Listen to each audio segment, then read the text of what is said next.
What is happening, guys? It is Saturday. Alright, let's take a look at some more shop progress. Yeah. So, the building kit is officially up. Now it's to save another 30 grand to try to get a floor and some other amenities up in this son of a bitch. Let's show you what we got. I actually shoved some vehicles of mine in here. I'm like, well, I can't really use it to shop for a while, so it's going to be a glorified storage unit. Did a bunch of grading around here yesterday. I had a bunch of loads of bank run brought in. 3 loads, actually. Well, about 30 something ton, which isn't a ton, but it's enough. And I probably got to do another at least 4 to 5 loads for the ramp over here. So where those garage doors are laying, we got to come out probably another at least 20 feet to have a nice grade going up into there for the buses, because there is going to be a overhead door on that end wall. Alright, I just hung a couple temporary lights out here for right now, just so I could see to work on the place. Just went to Walmart, 20 bucks a piece for these LEDs. 5,500 lumens. So I might go grab, I got one more here. I'll probably just hang 4 in here for now. I'm not going to waste a bunch of time just because we've got to tin the ceiling and insulate it. But I figure just a couple lights temporarily just so we could see what we're doing. So I've got a total of 5 vehicles and a tractor in here right now. Granted, the Jeeps are kind of tight. But, I mean, in all reality, I just kind of needed some kind of idea of what I'm going to be able to actually shove in here to work on it. But I think comfortably I'll be able to have 4 vehicles in here. You know, if they're shorter vehicles, I could put a couple here. One bay right here where we're standing, where the Bronco is, and at least another good bay there. I don't know what I'm going to do with this end yet.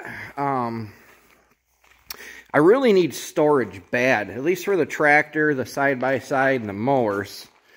I was going to put a partition wall, just have like a 10-foot wide, just strictly storage area. That's why I put the smaller 8x8 doorway in here. But I really don't know if I want to break the building up because, you know, once I put stuff in here, I'm going to run out of room. You know, none of these vehicles will be in here, obviously, when I start using it as an actual shop. But yeah, I do want at least 3 solid working bays in here. I'm going to pop these out of here today. These 2 support beams they put in here temporarily. But that was kind of the plan when I built this, is just, you know, basically from that pole right there, that'll make it 10 feet. Right there to that pole all the way across, which is going to bring us to that pole. That's all it was going to be, is just storage, but I don't know, I may I may need the room. I mean, eventually I'm going to put a lift in here. And if I don't break this building up, the lift will actually be sitting kind of like right here between the Volvo and the tractor. So you come in through that way, and you can have the lift here, or maybe, you know, the 8x8 door, that might work well too, and put the lift going this way. I don't know. I am going to need a lift though, because I do a lot of frame repair. So I'm just trying to figure out where to really put that. It's not going to work up in this cluster area here, because this is where, you know, going to be the flat base. But there will be a lift, you know, a 2-post lift somewhere in this vicinity. Not really quite sure how I'm going to do it yet though. But preferably back in here. But which way should I come in? Should I come in this door to the lift? That would probably be the best thing to do. But then you're going to have your 2 your 2 poles about right here in the center. Yeah, so that's going to mark about halfway down the building, which is 30 feet. So yeah, the lift post would be probably right here about where that tractor bucket is. That would probably be the best thing to do. And then when I'm not using the lift, I could actually back one in this way and back one in this way. So maybe storage will have to come later on. I mean, granted, my 2-car garage will be freed up now. Once I get all this rolling out here, you know, I do have a scissor lift in my 2-car garage. Of course, toolboxes and all that, but eventually when, you know, I move out of the building I'm in now, you know, all that stuff will be coming here as well, which is quite a bit. So I took the tractor and graded a lot of it yesterday. I'm not done. I need more material brought in. I'm actually going to have a bunch of millings brought in. I'm going to clean this up a little bit more out here. Just kind of scrape it down with a bucket, scoop up some of this bigger stuff. And I should be good to put some millings down. This is pretty solid ground out here. It's well packed. So this will all be millings, this whole area, eventually. I mean, I'm paying cash as I go, so it's not like I can make this happen overnight. Believe me, if I could, I would. But, I mean, 2 loads of millings are $1,000. And 1 load isn't going to be enough to do a whole lot out here. But I at least want to get this something over this bare dirt. Even though it's packed, but when it does rain, it does get a little mushy. And I know it's going to be at least 1 20-ton load from where we're standing up to about, well, I don't know if you could see right up there, that spot there where I do have millings, and then it kind of transitions into this bank run. I'm going to try to just squeeze 1 milling load out of this for now, at least just a thin layer. Start letting that pack, and then I could bring some more in as I get more money. So, but really, I mean, it should be 3 loads out here. 3 loads of millings, $500 a load. Probably another 2 here. So that's roughly $2,500 in millings to do this right. But you're not going to pave all this for that. I mean, I did get a quote on my driveway to pave my regular driveway, which is about 820 feet from the house all the way down to the road. And that was about $15,000. And I did it with about $3,000 to $4,000 in millings. And it's holding up pretty well. So I'm going to get more loads of bank run brought in and start going around the building, start making that ramp. I do have to probably put 3 or 4 loads inside the building to get it up to the height where I need to be to do concrete. Probably ended up going with 6 inches of concrete. I mean, with a lift in there, you want 6 inches. I believe code is 6 inches.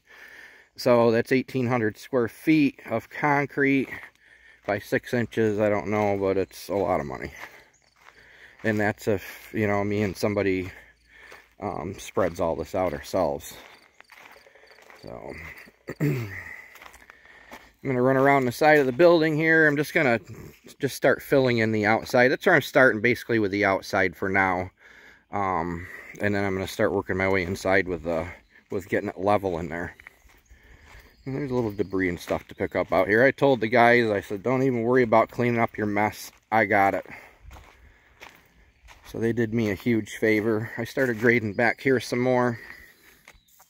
But again, another at least solid 2 loads, at least to get to that 10 and taper it out nice. And is what I plan on doing is I want to pop off the back of this building. This would be a great lean-to area also for storage. So even if I came out 10 feet, which it'll be pretty damn close. I mean, you're starting to get a little bit of a grade at the end there, but where I'm standing is pretty level. 10 feet. Come out 10 feet, even just with an overhang, and maybe enclose it eventually. Most of the time the wind comes out of the west here though, and right now this is technically the east side of the building. So at least even if it was just an overhang, more than likely the stuff will stay semi-dry. It's very rare our weather here comes from the east to the west. It's usually from the west to the east. So where we're looking right now is due south. That way is looking west. North. The only thing that does suck the way I planned this out is, again, the wind comes out of the west most of the time, and that's the way these overhead doors are facing. So the wind will be beating on this side of the building where the most openings are. So, I mean, I didn't have money to buy the insulated doors, but I will self-insulate them. You can buy a foam board, even if it's just 1/2 inch, and you can do it yourself. Just glue the foam board on. But it'll be nice also in the warmer weather months. You're getting that wind out of the west, it'll blow into the shop really nice. So at least you get a breeze through there. So I just want to give you guys an update what we got going on. Yes, another old state trooper vehicle here. Yeah, this will be a project when I get a chance. Explorer. I think it's a 16 Explorer, 16 Charger. But at least now you guys have an idea. I just threw a couple solar lights out in the corner of the building. They're not that bright, but it does give you a little bit of ambient lighting out here until I actually get stuff hardwired. I figured it'll at least be something for now. There you guys have it. Wow, we've been going for almost over 11 minutes. This will be a long upload. Alright guys, well, I'm going to shut it down. Thank you for watching. Y'all have a goody. I'm going to get to puttering off.